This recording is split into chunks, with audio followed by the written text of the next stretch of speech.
Blikfangos cím mögött én két gondolatot szeretnék fölvetni nektek. Komolyan mondom, hogy dilemma, tehát az a megválaszolási kísérlet, amit teszek, az egy megválaszolási kísérlet, de ha sikerül betenni a bogarat a fejetekbe, akkor az nagyon üdvös lesz, úgy gondolom. Burnout. Akárhányszor kimondjuk, én egy dologtól hőkölök meg egy picit. Az, hogy nincs a hangunkban elég rémület. Tudnék, ez a burnout, ez egy veszélyes történet, vagy azzá is válhat. Uram, bocsá, egy olyan személyes történet, aminek szuicid végkimenetele is lehet. És mindig egy picit varázsló inasnak érzem magam, amikor hozzá kell egy olyan helyzethez nyúlnom, amelyik burnout gyanús, vagy uram, bocsá, fölismerhetően valamelyik burnout szakaszban van. A nyilvánvaló összetevőiről gondolom sokat hallottatok ma már, úgyhogy érzelmi kimerülés, depersonalizáció, személyiségvesztés és teljesítménycsökkenés jellemzi nyilvánvalóan, de nem ez a lényege. A lényege az, hogy egy folyamat. Hadd tegyem föl én is azt a kérdést, amit mindenki föltesz. Vagy nagyon sokan föltettek itt előtte. Egyébként Ildikó gyakorlatilag elmondta azt, amit én nagyjából mondani akarok. Remélem, hogy kétszer más szemszögből nézve azért nem lesz érdektelen. Tessék mondani, mi a burnout ellentéte? Már amennyire van egy folyamatnak ellentéte. De én is hadd tegyem fel ezt a kérdést, mi a folyamat, mi a burnoutnak az ellentéte? Én erre kétféle választ tudok adni. Az egyik válasz az, hogy a realitás. A másik válasz az, hogy az öröm. És tulajdonképpen erről a két dologról próbálok beszélni, mert amikor az ember belekerül mondjuk egy munkahelyi szituációba, de ez akár párkapcsolat is lehet, teljesen mindegy, de maradjunk a munkaszituációnál, akkor valamilyen idealizált állapotban van, legalábbis, hogyha normálisan választott, akkor olyat választ, aminek örül. Akkor nyilvánvalóan van benne egy ilyen hú, de rettenetesen jó nekem, lelkes vagyok, beleteszem magam teljesen, magánéletem és a munkaéletem összefonódik egymással, és csinálom. Aztán ez nyilvánvalóan kiderül, hogy egy csomó fölösleges ráfordítással jár, túllelkesedéssel jár, ami alkalmasint még akár kárára is mehet a teljesítménynek. Ezért aztán az életünk nagyon-nagyon fontos elágazásainak egyikéhez érünk, amikor vagy megtaláljuk azt a munka-magánélet egyensúlyt, ami beleviszi ezt az egész helyzetet egy realista fázisba, amikor helyén tudjuk kezelni a munkaszituációnkat, amikor tisztában vagyunk avval, hogy ez milyen lehetőségeket jelent és milyen korlátokkal bír, valós a képem a munkáról, valós a képem önmagamról, valósan össze tudom hangolni a kettőt, és jól érzem magam benne, ha úgy tetszik, örömmel végzett munkaállapotában vagyok. A másik elágazási lehetőség az, amikor valamilyen okból a realista egyensúly megteremtése nem sikerül, valami rossz volt a választásomban, és elkezdek belecsúszni egy stagnáló fázisba. Elkezdek belecsúszni abba az állapotba, amikor a motivációm csökken, amikor már nem örülök annyira a munkámnak, amikor túlterheléseket szedek magamra, és rutinokat szedek magamra, és az örömmel végzett munka helyett nyomom a rutint.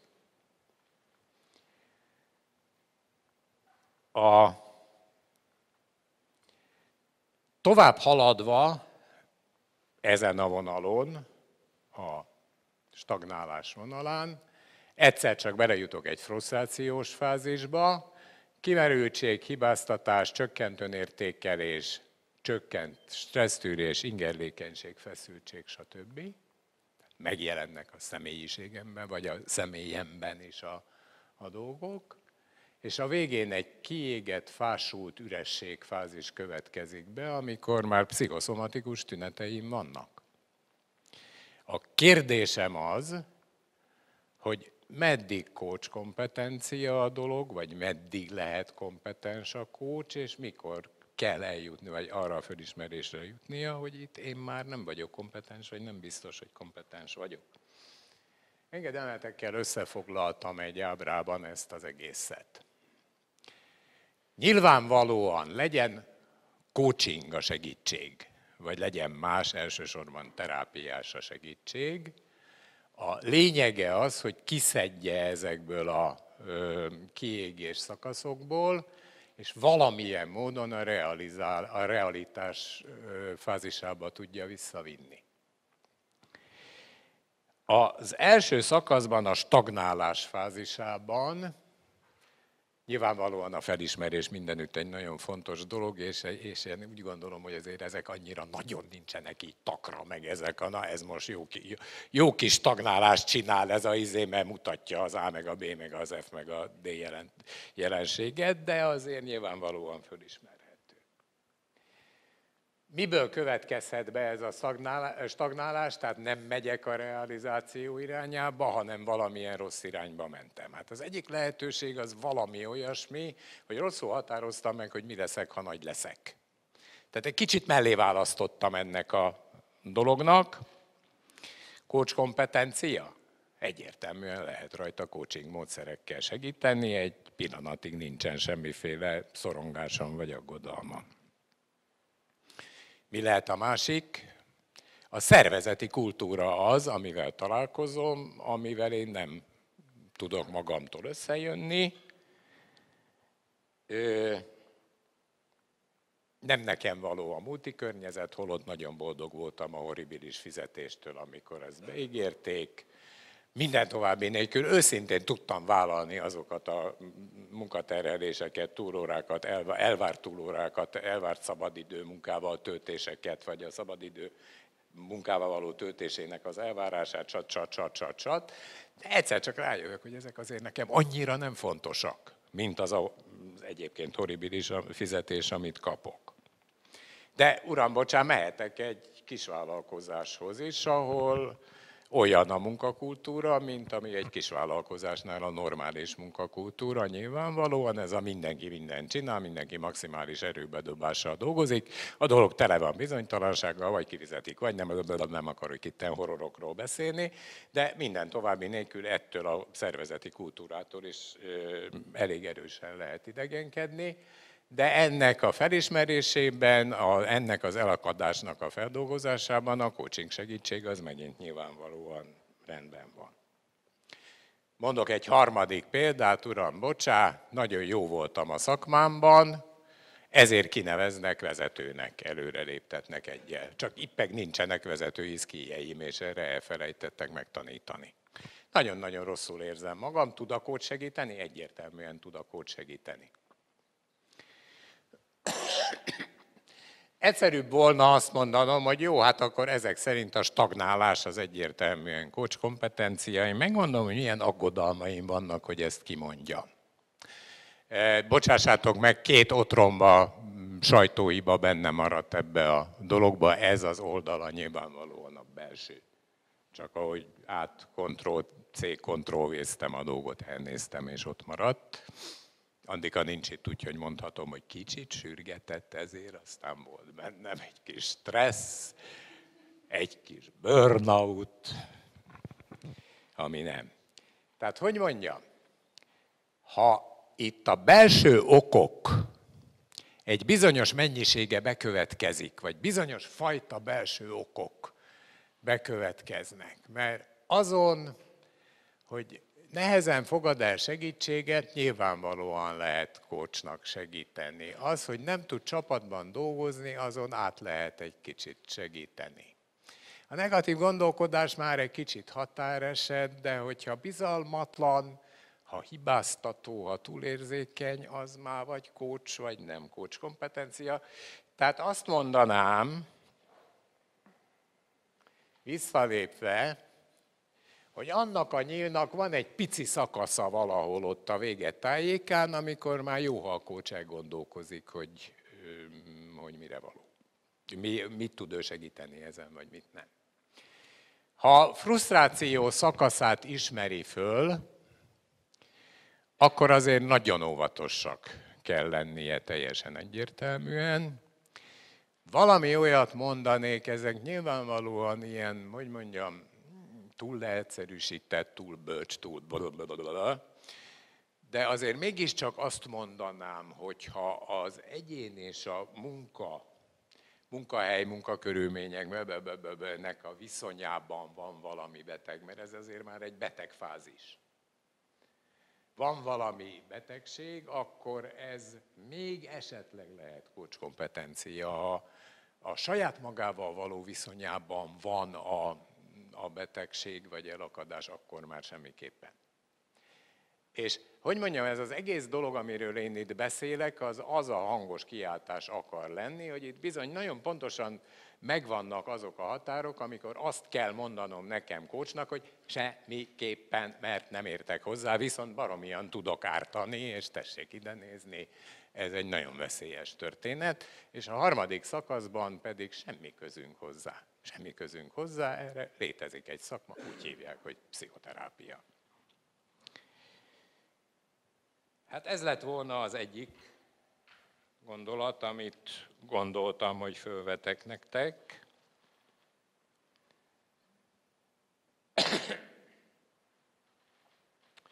A másik gondolat, amikor azt mondtam, hogy az öröm az ellentéte. Jó, gyönyörű, szépséges, horrorisztikus, akármi. Ja, bocsánat.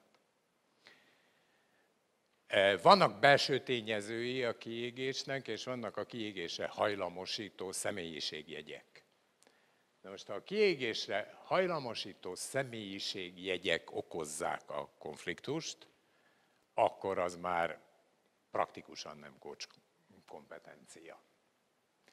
Tehát ha valaki pesszimista, ha valaki alacsony önbecsülési, ha valaki alárendelődő, külső kontrollos, kihívásokra ellenséggel vagy tehetetlenséggel reagál, ez nekem már sokkal-sokkal inkább a pszichológia oldalán van, mint a coaching oldalán.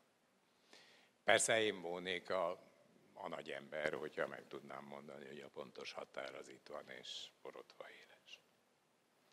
Menjünk akkor az örömre. Van kedvetek 1 percet rászánni arra, hogy megcsináljátok a WHO-nak a well-being tesztjét?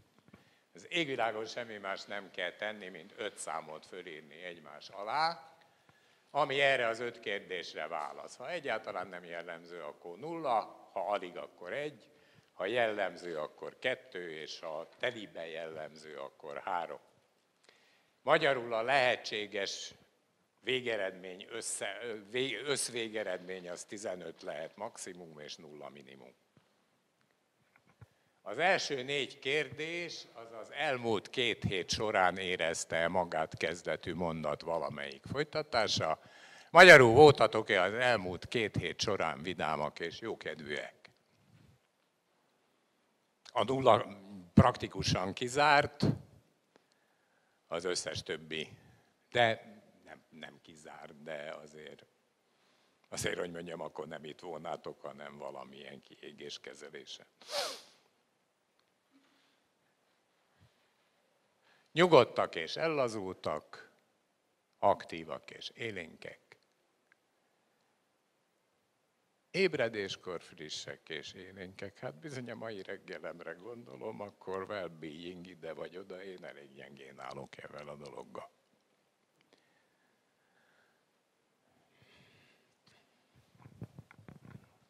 Megvan? Össze tetszettek adni?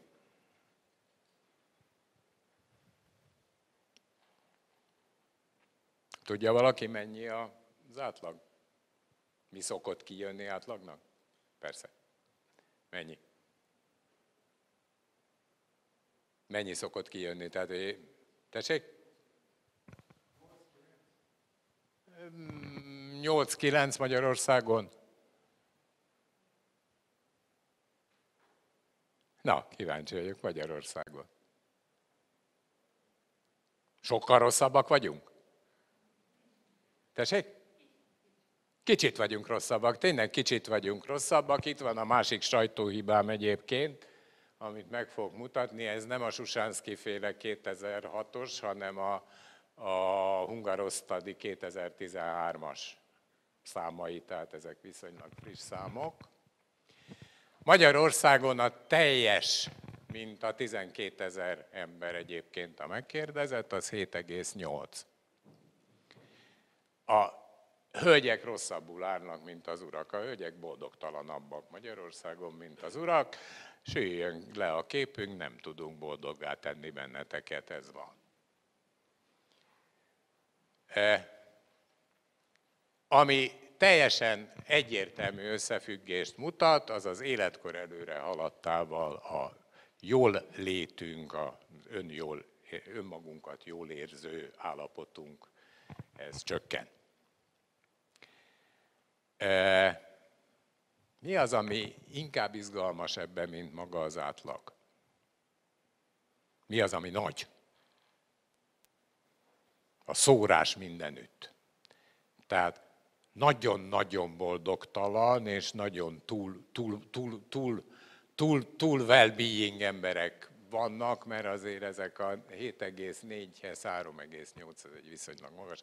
Nem akarok itt leragadni, ez csak egy vicc volt, vagy az, hogy még a WHO is milyen egyszerűen méri azt a bonyolult fogalmat, amit azért definiálni elég nehezen tudna bármelyikünk, miszerint mit jelent az, hogy boldogok vagyunk. De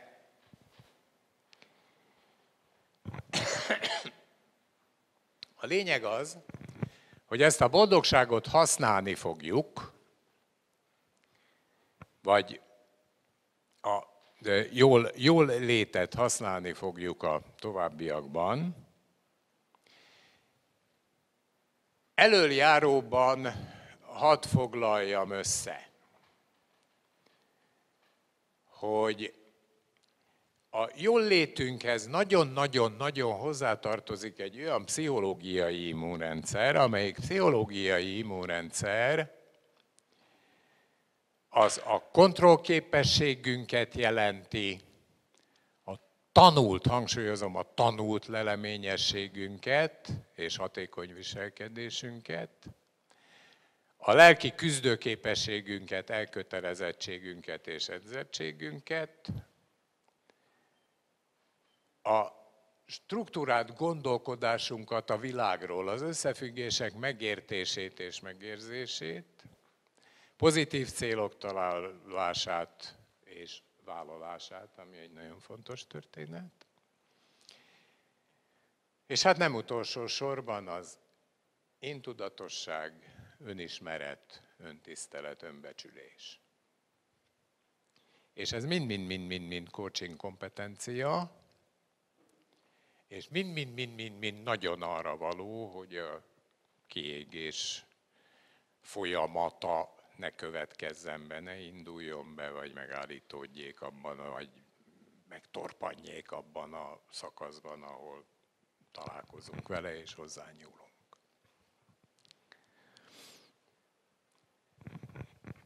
A boldogság képességünkről azt mondják a hozzáértők,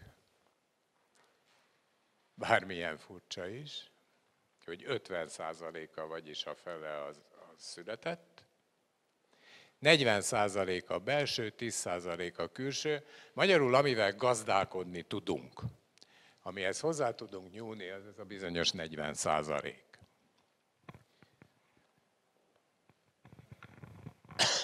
A hozzá tudunk nyúlnira, itt van ez a bizonyos felsorolás, ami nyilván többféle felsorolás, ha jól emlékszem, nálad egy kicsit más volt, de azért valami ilyesmik. Van egy Sonja Ljubomirszky nevű lengyel hölgy, aki bármennyire gicsesen hangzik is a cím, hogy hogyan legyünk boldogok, erről egy értelmes könyvet írt. Tudom ajánlani nektek, és ő fejtegeti ezeket hosszabban. És van köztük egy nagyon divatos dolog, amit a hátralévő 4 percemben hadd említsek egyáltalán meg. Ez a bizonyos áramlat élmény, csak hogy bemutassam, és legyen nekem flow élményem, hogy én hogy tudok animálni, még ki is emeltem ezt a dolgot. Amivel megint, ahogy azt mondtam a burnoutra, hogy nincs elég rémület a hangunkban, ha ezt kimondjuk, hogy flow, akkor meg egy kicsit túl lelkesek vagyunk, meg ez olyan nagyon könnyen fog menni, mit nekünk, hát majd csináljunk magunknak flow-t, csak meg kell tudni, hogy az micsoda, és akkor majd csinálunk. És akkor nagyon komolyan beszélünk arról, hogy flow a munkahelyen, meg uram, bocsánat, azt nem mondom, hogy na nem á, de azért egy picit lassabban. Szóval erről azt mondom, hogy ezzel meg bánjunk óvatosan ezzel a flow dologgal. És bizony elégedjünk meg annyival, hogy az örömmel végzett munka az egy baromi jó dolog. És nem kell ahhoz azt a bizonyos flow-t átélni.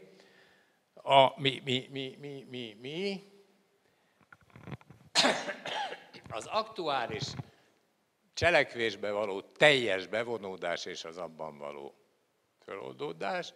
Egyébként Csíkszentmihályi hadd ne keresek jobb szót, találmánya, miközben ez nyilván egy nagyon rossz szó. Tessék megnézni az arcát a fickónak, ő egy boldogságra képes ember. Genetikailag azt az 50%-ot nagyon hozza. Azt tud, és nyilván megcsinálta magának a 40-et. És ő a pozitív pszichológiának az apja, amelyik azt mondja, hogy a pszichológiának nem csak az a dolga, hogy kipiszkálja a múltból a rosszat, és avval próbáljon valamit kezdeni, hanem az is a dolga, hogy megcsinálja a jövő számára a jót, és azt megőrizze a jövő számára ezt a jót, és ennek a pozitív pszichológiának az egyik valami a flow, amelyik flow tulajdonképpen a csinálásnak egy autotelikus változata, egy olyan fajta csinálása valaminek, amikor a csinálás maga az öröm, maga a jutalom, maga az élmény. Nyilvánvalóan automatikusan átélik ezt az alkotók, a sportolók, akármi. De nézzetek körül az elmúlt életetekben, azért volt ilyen munkaélményetek, nem? Amikor az ember nem vette észre, hogy uramatyám, az időérzékelésem megváltozott. Eltelt 8 óra, és még nem álltam főpisélni. Teljes kontrollban vagyok a dolgom fölött. A lényege ennek, hogy mikor következik ez be. Ez akkor következik be, hogyha a feladat az éppen akkora, amit a képességeim maximumával még éppen képes vagyok megcsinálni. Tehát magyarul, ha engem teljes egészében igényel a feladat. Most innentől vannak nekem, hogy mondjam, kétségeim, aggodalmaim ezzel a munkahelyi, a gyakori folyamatos, vagy az állandó célként kijelölt munkahelyi flowval, hogy hol van az a munkahely, könyörgöm, ahol mindenkinek a képességei maximumához lehet tenni a mindennapi feladatait. Ez így nem működik. Persze, hogy lehet erre törekedni, és akkor mindenféle jópofa ábrákat lehet rajzolni, hogy. Tehát magyarul ezt a pszichológiai vitaminbombát, ezt mint valamiféle, hogy mondjam, esthajnal csillagot úgy ki lehet tenni iránymutatónak, de azért elég, hogyha a csillagos ég alatt sétálunk, és nem megyünk mindig az esthajnal csillag irányába. Szerintem, de ha örömmel végzik a munkájukat az emberek, akkor szintén meg fog erősödni a pszichológiai immunrendszerünk, növekedni fog az önbizalmuk, növekedni fog a kontrollérzésük, mert önmegerősítést kapnak. És ezek a pozitív érzések, ezek fejlődési igényeket indukálnak bennük. Flow vagy csak nagyon nagy örömmel végzett munka, és erre igenis törekedhet egy vezetés, coach-típusú vezetés meg nagyon sokat segíthet benne, hogy ezt a fajta örömmel végzett munkát elvégezzék. És ezennel időm lejárt, úgyhogy ezt a két gondolatot szerettem volna behozni továbbgondolás céljára, és köszönöm a megértő türelmet irányomba.